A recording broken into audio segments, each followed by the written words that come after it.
صراحتك من أي روض جئت، أية جنات وبأي نهر كنت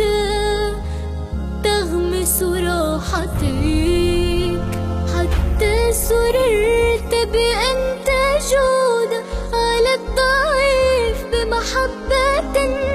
بل رحت تؤثره عليك. يكفيك أن تجزى بأحسن ما فعلت، يا من تصدقت بأحسن ما لديك، يا